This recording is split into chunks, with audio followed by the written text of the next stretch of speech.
Tunika fond, travertin, mramor, italyanskiy bir narsalar qilishadi.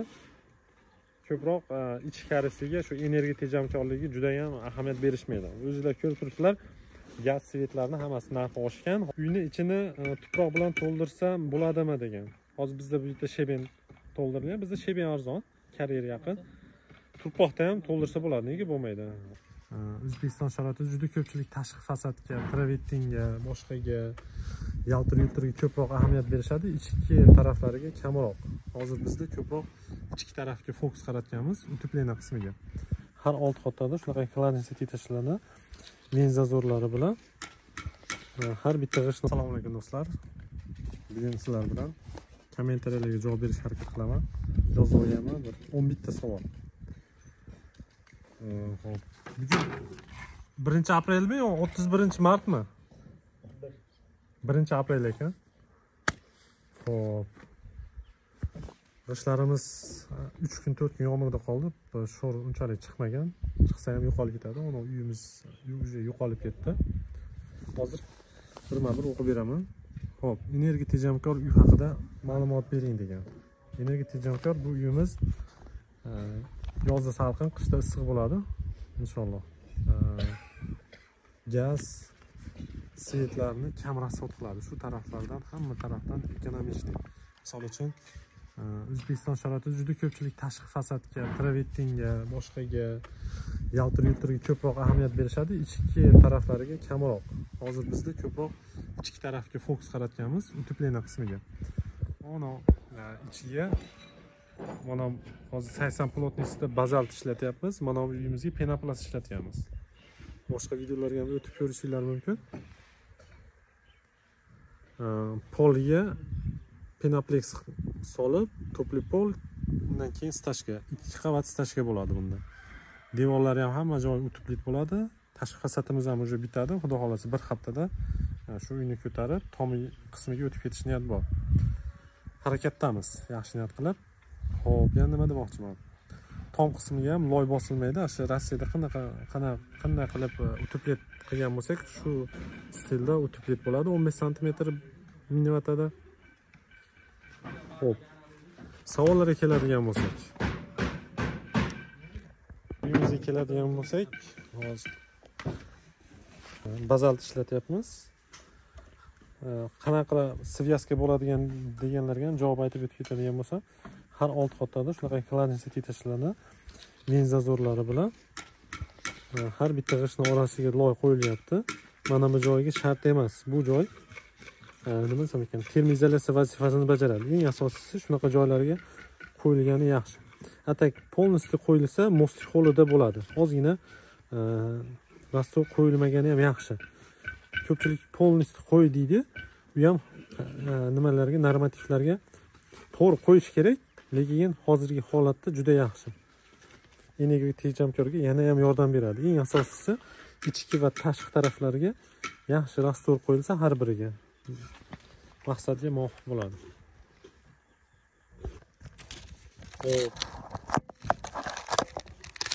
Bizda operator yo'q.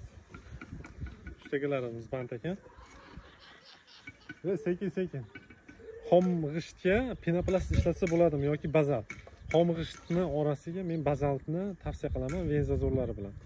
Buni hozirgi birinchi kottejimizga penoplast ishlatganmiz. Bunda ham praktikadan o'tgan. Ko'pchilik mog'orlaydi deb juda ko'p kommentariya yozishdi.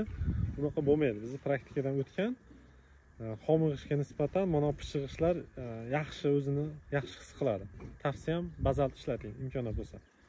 Uchinchisi, kalamush in quradi patologga degan. Patologga hozir biz minimatda bosyapmiz. Akam qamishda loy bossangiz ham, oddiy somonli loy qilsangiz ham, agar kalamush chiqqanga sharoit yaratib bersangiz, tepaga misol uchun makka jo'xori shunga o'xshagan narsalar bossangiz, bosaveradi. U farqi yo'q, siz bazalt tashlaysizmi, minimatda tashlaysizmi, ularni chiqmaslikka oldini olish kerak shu. Xo'p, 4-savol. Stashkani ustiga 2,5 ga 4 rekadan to'qib pol qilsa bo'ladimi degan. Cho'rnoy hozir mana shu hozir turgan joyim ham cho'rnoy stashka bo'lgan. Ustiga penoplast yozib, ustiga topli pol shlankasini aylantirib, yana stashga qo'yamiz, belay stashga. Undan keyin laminat yoki kafel bosiladi. Bu akamiz aytayapti, pol qilsa bo'ladimi deb. Menimcha hisob-kitob qilsangiz, polda ketgan pulga topli pol bitadi. Agar o'zingiz usta bo'lsangiz. Meni maslahatim topli pol qilgan yaxshi. Hech kim ko'pchilik topli pol ziyon deydi-yu, lekin topli pol qilib misol aziyat chekkanlarni ko'rganim yo'q. Misol uchun noliganlarni. Naborot, topli pol qilmaganlar attang qilishyapti. Xo'p, 5-savol. Qoraqalpog'istondan salom debdi. Qoraqalpog'istonga alangali salom. Juda ko'pchiliklar padishlik qilyapti. Sog' bo'linglar. Uyni ichini tuproq bilan to'ldirsam bo'ladimi degan. Hozir bizda bu yerda sheben to'ldirilgan. Bizda sheben arzon, karyer yaqin. Tuproqda ham to'ldirsa bo'ladi, nega bo'lmaydi? Tuproqda ham har 10 sm da vibroplitada tromovka qilib, keyin ichini stashka qilsangiz bo'ladi.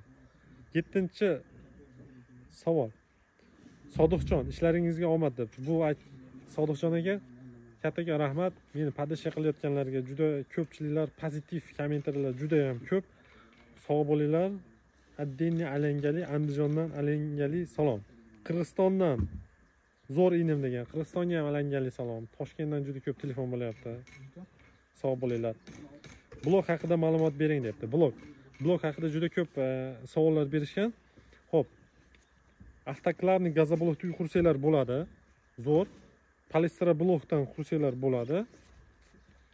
Ularning yutuq taraflari ichkarini agar professional yaxshi kamenshik bo'lsa, ichkarisini shtikatурka qilmaysizlar. Rodbandda tortib qo'ysalar, uyingiz yaxshi bo'ladi. Lekin tashqari tarafdan kolonnalarni mosti holidan olish uchun bu Penaplex 2lik Penapleksda apalga tikayotganda joy tashlab ketilsa, uy bitgandan keyin tashqaridan qotirilib betona kontakt surtib, kley tortib qo'ysa, yana ham uyi issiq bo'ladi. Juda ko'pchiliklar palestra blokdan, gazoblokdan uy qursa issiq bo'ladi deyishyapti, energiya tejamkor, o'tib plitalar ham shart emas deyishyapti. Lekin kolonna seysmalardan sovuq prema o'tadi. Ko'pchilik shuni hisobga olmayapti. Shuni oldini olib qursa bo'ladi. Qurilish jarayonida shuni oldini olib ketsa bo'ladi. Keyinchalik mana shu seysma poyez kolonnalardan sovuq kiradi. Ichkarida tashqaridan issiq ham kiradi. Ichkarida issiq chiqib ham ketadi. Misol yozda salqin, qishda issiq bo'lishi ozgina teplopateriya ko'p bo'ladi. G'ish bo'yicha ma'lumot bering debdi. Akalarimiz bu Ohangaronda g'ish zavod juda ko'p ekan.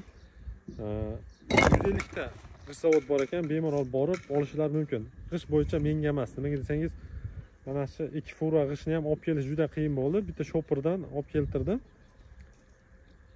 To'g'risi hammaga ishonish kerak emas ekan. Xullas o'zingizlar borib, zakaz qilib olib kelganinglar ma'qul. Misol uchun men telefon nomer boshqa sizlarga aytishim mumkin. Ko'pchilik aytmayapsan deyapti. Men keyin javob berishim bor.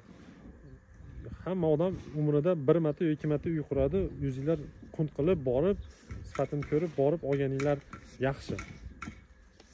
Xo'p, yana sizlarga qaysi nima to'g'risida ma'lumot beradigan bo'lsam. Xo'p. Xudo xolasa yana ikkinchi videoni tayyorlayman. Bittasi juda ko'p uzun kommentariy yozgan. Bu uying talabga javob bermaydi deb, mog'orlaydi deb yozishgan. Svyazkasi qanaqa bo'ladi deb. Bu o'sha Rossiyada qanday qurgan bo'lsak, xuddi shunaqangi texnologiyalarda budjetli variantni, bu budjetli degan narsa bu arzon narsalarni ishlatdi degani emas. Uyni mustahkamligiga hech qanaqangi ta'sir qilmagan holatda yaxshi uylar qurish. Bizni O'zbekiston sharoitida juda ko'pchiliklar tashqariga ko'proq fokus qaratadi. Tunika fond, travertin, mramor, italyanskiy bir narsalar qilishadi. Ko'proq ichkarisiga shu energiya tejamkorligiga juda ham ahamiyat berishmaydi. O'zingizlar ko'rib turibsizlar, gaz svetlarning hammasi narxi oshgan hozirgi paytda. Shuning uchun O'zbekistonga ham shunaqangi energiya tejamkor uylar kerak. Shunaqa uylar kerak bo'lsa, bizga murojaat qiling, qurib beramiz. Proyekt chizish bo'lsa, proyektni ham chizib beramiz.